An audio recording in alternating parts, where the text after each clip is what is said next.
Bonsoir mesdames et messieurs, petite vidéo tranquille au KLM du samedi.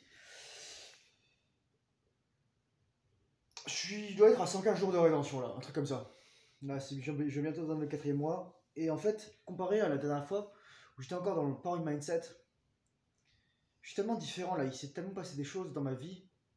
Il y a tellement de choses qui s'ouvrent à moi que ma vision a changé. Je voudrais faire cette vidéo sur la masculinité en fait. C'est quoi être masculin? Le lien avec la rétention. Putain, arrête de bouger. Qu'est-ce que c'est qu'être masculin déjà? Qu'est-ce que c'est qu'être féminin? Et être féminine? Faut savoir qu'on a toujours. C'est comme le yin et le yang. Il y a le côté blanc, le côté noir, et dans le côté noir il y a du blanc, et dans le côté blanc il y a du noir. Sauf que c'est pas 50-50. Enfin, ça dépend. Ça dépend des personnes. Ça dépend en fait des orientations, ça dépend de plein de choses. Mais on peut sentir qu'est-ce que c'est qu'être féminin ou masculin en fonction non seulement de l'expression des émotions, du type d'émotion qu'on a, mais aussi de notre rapport à autre chose. Si une femme, c'est plus dans la dimension, je dirais, la féminité plus créative, plus artistique, plus aérienne, un homme, c'est quelqu'un, c'est ancré, c'est terrestre. Ça doit être ancré et terrestre parce que un homme, c'est un accomplisseur de buts, de goals, de choses, d'objectifs. Nous sommes des machines à accomplir des tâches. Et attention, je ne veux pas dire non plus on est juste des pantins ou des robots. Non, rien là. C'est juste qu'on est vraiment... On est séquentiel en fait. Un homme, c'est séquentiel. C'est pour ça qu'en fait, on dit souvent ah, mais les mecs, ils peuvent faire qu'une chose à la fois, etc. Mais c'est parce que lorsque les mecs vont faire une chose à la fois, bah, ils vont la faire et point final. À l'époque, ça devait être. À l'époque, au paléolithique, au néolithique. C'est trop drôle parce que je regardais une vidéo d'Hamza dessus et ça m'a fait beaucoup réfléchir à tout ça. Le but des hommes, c'est vraiment de subvenir aux besoins du reste de la tribu, ou du reste du groupe, ou du reste de la famille, ou du reste de la communauté. Il y a, comme disait Jordan Peterson, on ne connaît pas beaucoup de femmes qui sont poseuses de briques, ou tout ça. On ne connaît pas beaucoup de femmes qui sont éboueuses. On ne connaît pas beaucoup de femmes qui sont électriciennes, ou je sais pas moi, frigoristes, etc. Et ça existe, attention, charpentière, menuisière, etc. Mais c'est un boulot d'homme parce que ça demande tellement de... Déjà, il y a de l'effort physique, et les hommes sont orientés vers l'effort physique. C'est juste notre corps qui est fait pour ça, quoi. Et les femmes sont orientées vers plutôt tout ce qui est procréation, nurturing, je dirais, c'est-à-dire s'occuper des enfants, etc. Et c'est normal. Jordan Peterson, il faisait une remarque, c'est le bassin des femmes s'est élargi, et c'est pour ça qu'elles ont plus de mal à courir que les hommes, parce que l'angle, en fait, entre l'insertion du fémur en haut et les genoux est beaucoup plus large que... C'est pour ça que les femmes ont des hanches, ont un bassin, une taille, pour laisser passer le crâne de plus en plus gros des bébés à travers le pelvis et le vagin et tout ça. Le problème, c'est qu'en fait, on a hacké ça d'une certaine manière avec la césarienne. Ça, c'est un décalage, mais c'est-à-dire que des bébés qui n'auraient pas dû naître parce qu'ils ont une trop grosse tête naissent maintenant. Moi, j'en fais partie. Moi et mes 3 frères. Non, ouais, c'est ça, moi et mes 2 frères. Mon 3e frère, je crois qu'il est né par voie naturelle. Même le fils de mon ex est né par césarienne. Il va avoir une grosse tête. Comme sa mère. Bref, je divague. Qu'est-ce que je voulais dire là? C'est ça en fait, le but des hommes, c'est d'accomplir des buts, des objectifs. En fait, c'est pour ça que chez nous, ça marche d'avoir un journal, d'avoir une liste de tâches à accomplir. Un peu comme on hackait pour nous les jeux vidéo, c'est d'avoir des quêtes. C'est-à-dire, par exemple, tue 10 cochons, ramasse 5 dents de sanglier, va cueillir 8 herbes magiques. Et c'est ça en fait, sauf que c'est à nous de créer nos tâches. Moi, je me souviens dans l'armée, on avait des ordres du jour. C'est-à-dire, chaque soir, il y a le colonel, le commandant de bataillon qui donnait ses ordres au commandant d'unité, les commandants d'unité qui donnaient leurs ordres aux chefs de section, et les chefs de section qui donnaient les ordres aux sections. Et c'est comme ça dans la vraie armée des militaires. C'est-à-dire, il y a toujours un ordre opérationnel, un ordre initial, brigade, régiment, ou GTIA, puis bataillon, ou alors compagnie, ou alors tout ce que vous voulez, quoi, sous GTIA, section, etc. En fait, c'est ça. Et nous, on n'a plus ça parce qu'on n'est plus orienté. Et il parle surtout d'un truc qui est terrible, c'est le fait que nous ayons été par des mères célibataires, des mères divorcées, ou des mères seules, tout ça. C'est pas parce que forcément le père n'était pas présent, c'est parce qu'il était surtout pas présent psychologiquement, au niveau de l'éducation. Parce qu'eux-mêmes ne savaient pas. Moi, je vais vous raconter un truc. Mon grand-père, il est né en 1925, il est décédé, paix à son âme, au début de l'année. Il avait 96 ans, Alzheimer. Et en 15 ans, Seconde Guerre mondiale, la France, campagne de France, euh, bataille de Sedan, percée allemande, enveloppement, poche de Dunkerque, etc. Puis ensuite déferlement, couloir du Rhône, puis vers la Bretagne et vers le Bordeaux. Et lorsque mon grand-père, il avait 15 ou 16 ans, il était maçon. Et il était obligé de faire des pistes d'atterrissage et des abris anti-aériens, avec un pistolet sur la tempe. Comment vous voulez vous créer clairement une personnalité lorsque vous êtes menacé de mort sinon, si vous ne travaillez pas? Vous n'êtes pas payé, vous n'êtes pas nourri non plus. Voilà, c'était pas la Wehrmacht qui allait payer tout ça. Et ensuite, bah, il a fait quoi? Il a rencontré ma grand-mère, il a fait sa vie, etc. Mais il était traumatisé. Et on n'avait pas aujourd'hui tous les outils qu'on a, les psychologues, les assistants sociaux, etc. Et c'est une bonne chose d'une certaine manière, mais en même temps, le but, c'est que beaucoup de ces professions sont occupées par des femmes, et donc elle féminise aussi beaucoup la psyché masculine. Moi en fait, j'ai toujours été attiré par des femmes, pour mes psychologues, et je pense que ça, c'est un symptôme de, justement, de la partie très féminine très forte que j'avais en moi. Et en fait, depuis que je suis en rétention, là, ça va faire. En gros, ça fait 8 9 mois.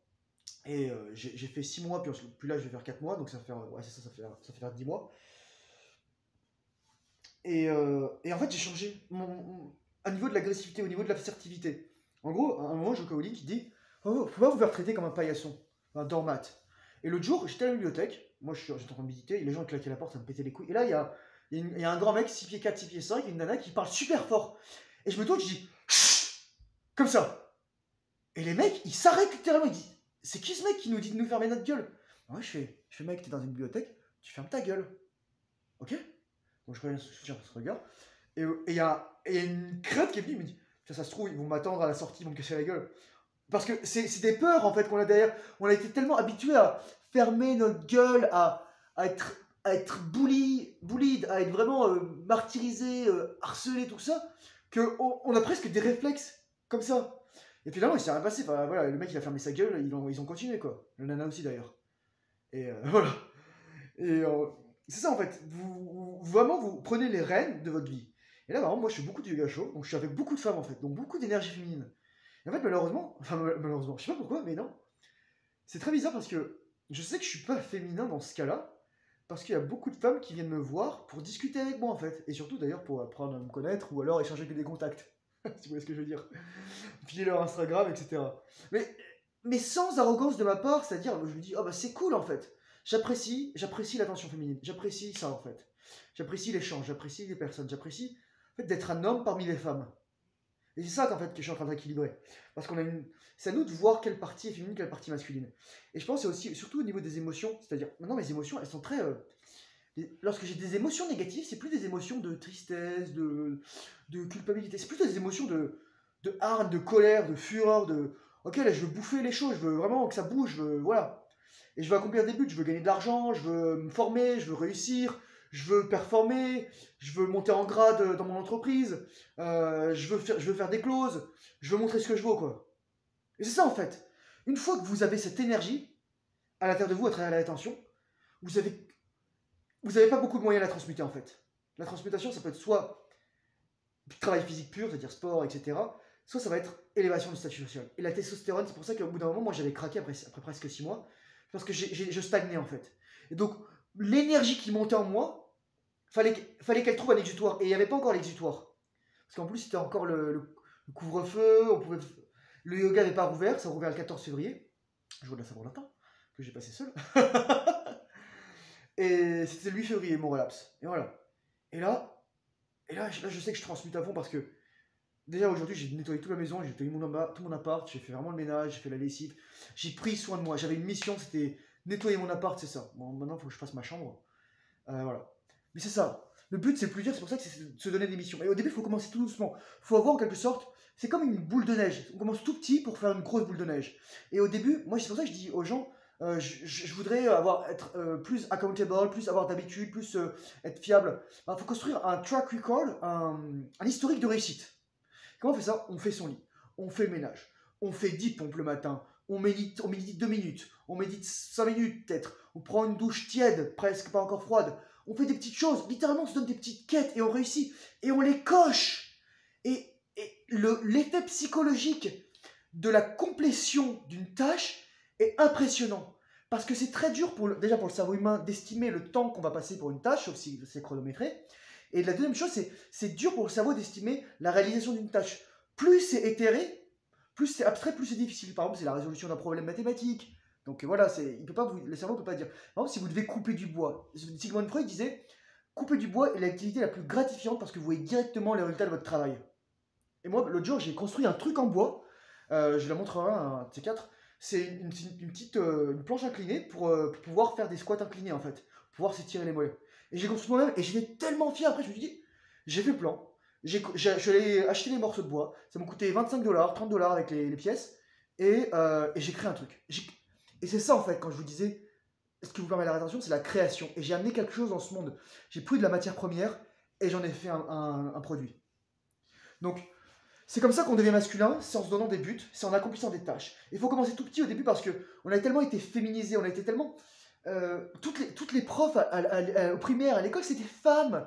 Elles veulent que vous fermiez votre gueule, que vous soyez sage, mais les mecs, ils ont envie de se bagarrer, ils ont envie de jouer, c'est comme des petits tigres, des petits singes, des petits chiens, des petits chats, etc. On a envie de se casser la gueule, parce qu'on veut se tester, il y a des rapports de force. Et ça, bon, faut modérer, mais on les empêche. Moi, j'étais trop chiant à l'école. Je voulais tout le temps bouger. Et je culpabilisais de tout ça. On me disait culpabiliser. Alors que on ne devrait pas passer 8 heures assis sur les bancs d'école. Ce qu'ils devraient faire pour les mecs le matin, c'est 1 heure de sport. Puis ensuite, on fait une leçon de 2-3 heures. On apprend à lire, écrire, compter. Et on coupe un petit morceau. Récréation. Ce qui est drôle, en anglais, récréation, ça se dit recess. Recess, ça veut dire recul en fait. Ça veut dire requedo en latin, ça veut dire reculer. Accedo, avancer, courir, arriver, etc. Ça donnait le mot accès. Et recess en anglais. Et récréation, ça veut dire littéralement se recréer. Et c'est ça en fait, on a tellement de figures féminines partout, et nous, les mecs, on n'a plus de figures masculines modèles, et on sait plus comment on se crée comment être masculin. Et en fait, c'est ça le plus dur, c'est parce que moi, en fait, le plus dur actuellement, c'est de devenir un homme. Et mon but, par exemple, c'est de me détacher de mon ex. C'est d'être dans ma forme masculine, c'est de m'en battre les couilles, c'est s'il faut prendre des mesures pour me séparer d'elle en la bloquant, ou etc. Ou ça va être, quand je suis avec une femme, c'est vraiment être en mode, si je suis en mode séduction, flirt, enfin voilà, je suis vraiment en mode, tu vois, je dégage une présence, je dégage de la stabilité, je dégage quelque chose comme un roc dans la tempête, un truc de solide, ancré. Et c'est ça. Voilà, c'est comme ça la réintention vous aide, c'est parce que elle vous donne la testostérone nécessaire pour vous redevenir un homme, et surtout elle vous aide à avoir des émotions négatives qui sont positives en fait, à mettre des limites, à vous respecter, à vous aimer, aussi à respecter les autres finalement. Et ça, je rebondis avec ma vidéo sur le respect. Si vous respectez vous-même, les autres vous respecteront, et vous respecterez les autres parce qu'ils vous respectent, etc. Parce qu'eux, ils vont se respecter eux-mêmes en vous respectant.